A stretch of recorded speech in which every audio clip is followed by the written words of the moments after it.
हर लड़की कुरान की ये आयत अभी याद कर ले, ज़िंदगी बदल देने वाली आयत है। अस्सलाम वालेकुम मेरी प्यारी यूट्यूब फैमिली, कैसे हैं आप सब? उम्मीद है आप सब ईमान के बेहतरीन हालात में होंगे।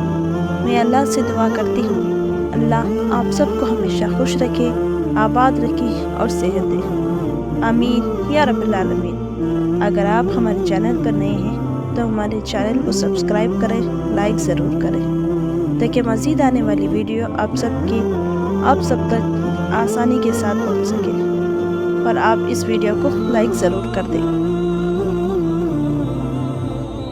अगर कि मुसलमान औरत अपने तमाम एज़ाज़ात की हिफाजत करना चाहती है तो ये ज़िम्मेदारी है वक़रना फ़ी बुयूतिकुन्न, घरों में क़रार पकड़े, बेपर्दगी ना करे, नमाज की पाबंदी करे, ज़कात अदा करे, अल्लाह और उसके रसूल सल्लल्लाहु अलैहि वसल्लम की इताअत करे, इन बातों का ख़ास ख्याल रखे।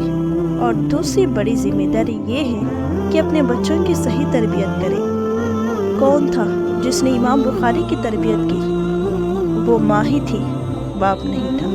वो कौन था जिसने शाफी की तरबियत की? वो माँ ही थी, बाप नहीं था। तारीख बनाने वाले इमामों की परवरिश से इतने बड़े लोग बने हैं चूँकि वो यतीम थे।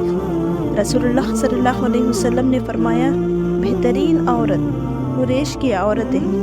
इनकी बेहतरी की दो अलामतें हैं। नंबर 1, वो बच्चों से टूट के मोहब्बत और शफकत से पेश आती हैं और इनके एक एक रवैये मेकिंग करते हैं।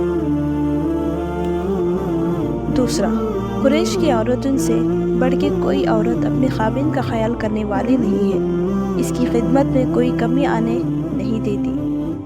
दूसरी जिम्मेदारी ये है कि एक औरत अपनी औलाद को अपने मुस्तकबिल के कायद लीडर समझे।